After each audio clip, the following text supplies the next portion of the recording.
We are all searching for happiness or bliss.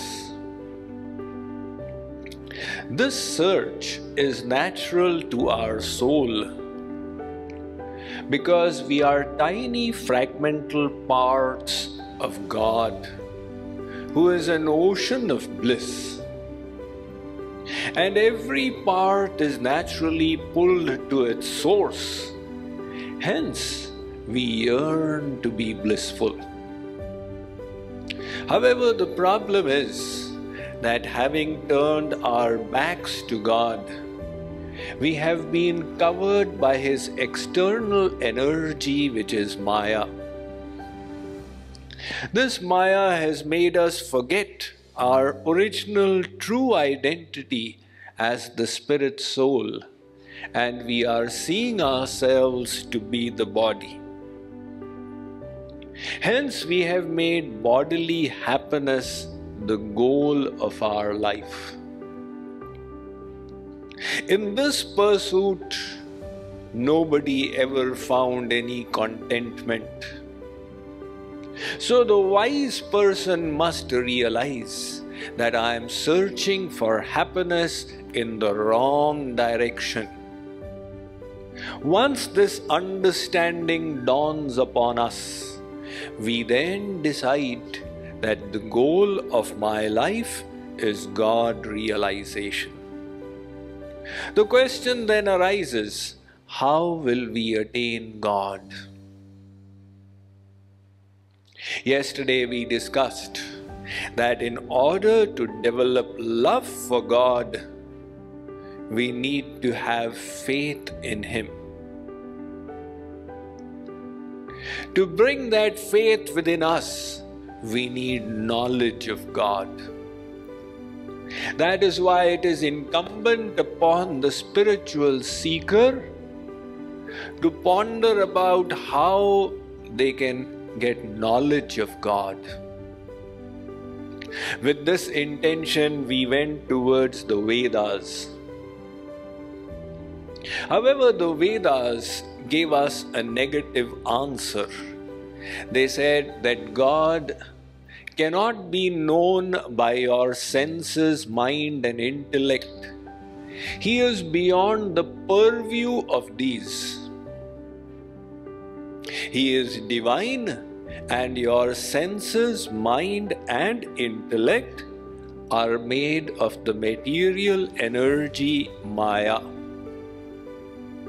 So these material instruments of knowledge are insufficient, incompetent in reaching the Lord. That is why with your senses, mind, and intellect, you will never comprehend Him. We became disappointed upon hearing this answer. Does it mean that we can never become God realized? So the Vedas informed us, Vedahametam purukham mahantamaditya varnam tamasah parastat.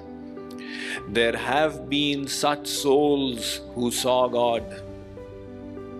There were such souls who reached God. There were such souls who came to know God, and they became God realized. Who were these? Surdas, Tulsidas, Mirabai, Tukaram, Narsi Mehta, Namdev, Eknath.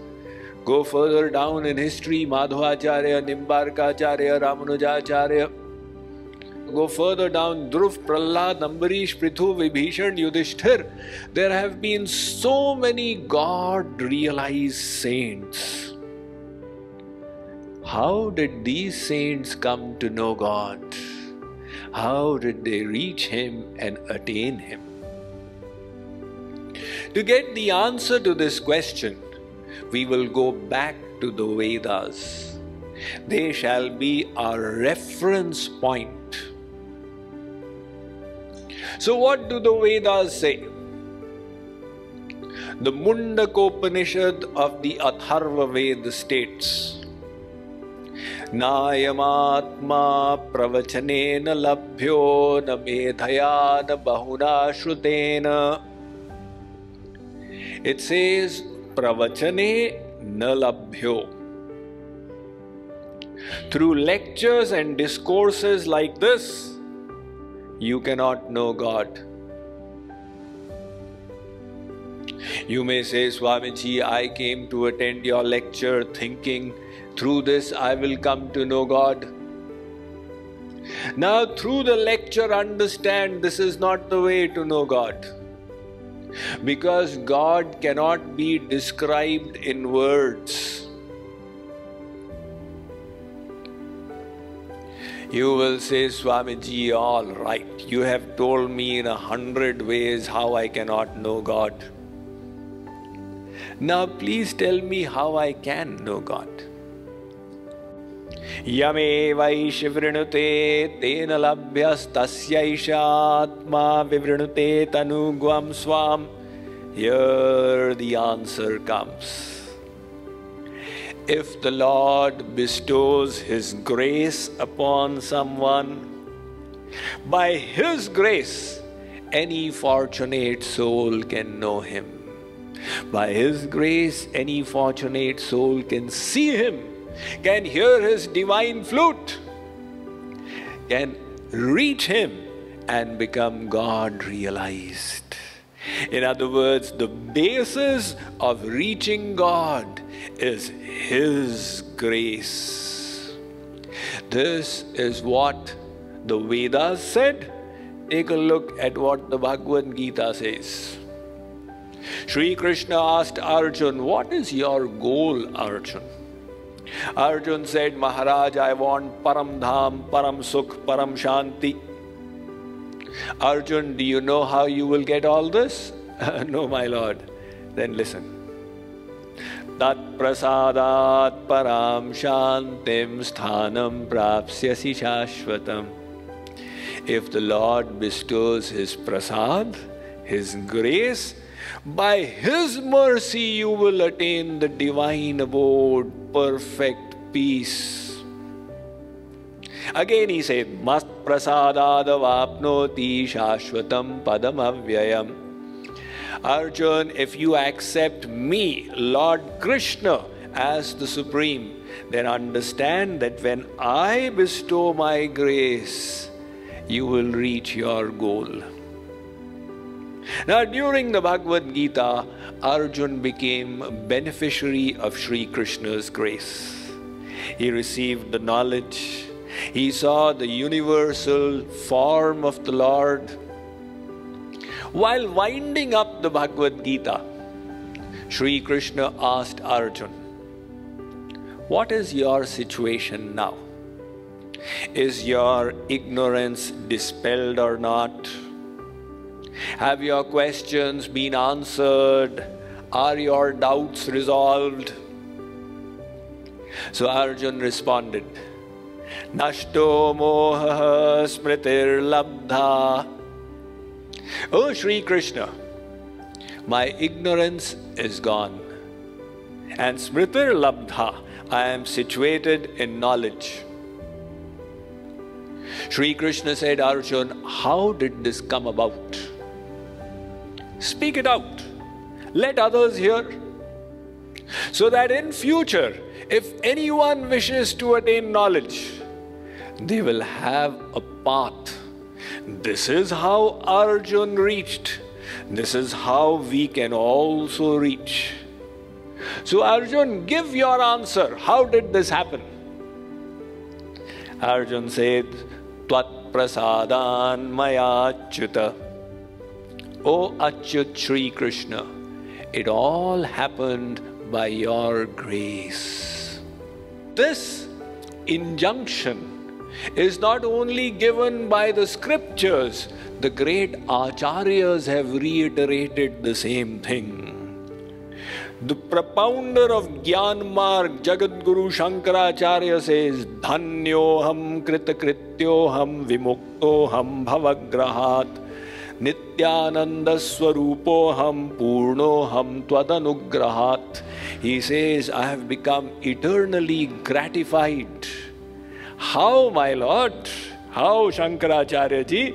Tvad anugrahat. Nimbarkacharya, the second Jagat Guru, he says, Anadi Maya Pariyukta Rupam Tvenam Vidurvai Bhagavat Prasadat. This Maya which has been tormenting us since eternity, it will go when God bestows His mercy. Mahaprabhu Vallabhacharya says, Pushti Margo Nugrahaika Sadhyaha. Pushti Marg, that is the path he propounded. The basis of it is Anugraha or Kripa. Avadhut Dattatreya says, Ishvara Nugraha Desha Punsa Madvaitavasana.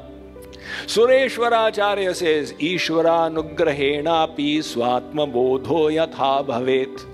Jagat Guru Shri Kripaluji Maharaj, the fifth original Jagat Guru, says, Samaj samaj so sham ko, samaj saka nahi koya, samaj milahi jab sham ki, samaj sake vas soya. By your intellect you never got to know Him. If the Lord bestowed His intellect, that fortunate soul got to know the Lord. So all the saints, all the scriptures and all the religions have told us, if you wish to know God, there is only one way. You will have to receive His grace.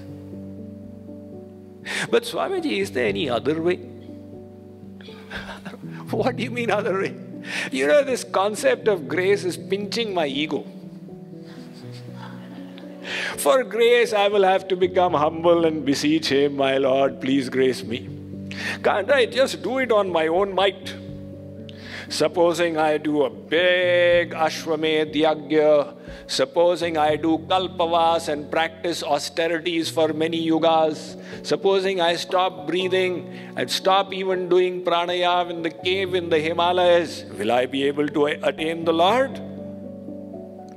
Yah guna sadhan te nahi hoi, tumhari kripa pav koi koi. The Ramayana says.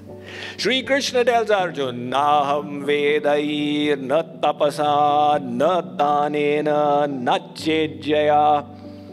Arjuna, the Lord is saying, none of these techniques is going to work. Some people say, you know, this Maya is mithya. Brahma satyam, Jagan mithya. So you just say, Aham Brahmasmi, and Maya will go away. The Ramayana contradicts this. So dasi Raghubir ki, samujhe mithya sopi, छूटन Ram कृपा बिनु नाथ कहूँ पदरोपी. You keep on calling Maya mithya. It is the energy of God. And until God withdraws it, your mere saying Aham Brahmasmi is not going to work. There is one way to know God without His grace. What is that way? Supposing we get a guru. The guru will help us know God. Now this is a Veda Sammat path. The Vedas themselves have told us, find a guru. Tad Vijnanartham sa guru meva vigachet samitpani shrotriyam brahmanishtham. The Mundaka Upanishad says, if you can find such a guru who is shrotriya and brahmanisht, knower of the scriptures, and God realized, such a perfected saint will help you know God. There is no need for grace. Tasmad gurum prapadyeta jigyasu shreya uttamam shabde parecha nishnatam brahmanyu pashamashrayam. The Bhagavatam says, if you get a guru who's shabde and pare, well versed in scriptural knowledge and practically realized, situated in the platform of Brahma, that guru will fix your problems. तद्विद्धि प्रणिपातेन परिप्रश्नेन सेवया उपदेक्ष्यन्ति ते ज्ञानम ज्ञानिनस् तत्वदर्शन. Arjun, again Shri Krishna is saying, find a tattvadarshi, a realized seer. Serve him, inquire submissively. He shall impart knowledge of the truth to you because he has seen it. So now we have found a path of reaching God without the grace of God. Just get a guru. However, there is a hitch in this path which you have probably not thought about. How will you get a guru? How will I get a guru? Hey, Swamiji, in today's days and age, it's very easy. I'll just Google guru. I'll come up with 3.5 billion websites because nowadays there's engineering guru, marketing guru, management guru. But let's say you wish to find a true guru. How will you find a guru? It's not that easy as you may think. You may go and stand in front of the guru. The connection will not be established. You will not develop the faith. Then, when God bestows His grace, He will not only lead you to a guru, He sitting in your heart will inspire you. This is your guru. You need to learn and surrender from him. So it is correct that you need a guru in order to know God. However, you will get a guru by the grace of God. So, in the spiritual path, any attainment requires grace. How do I come to satsang? Supreme grace. How do I find a guru? By His mercy. How do I reach God? Again by grace.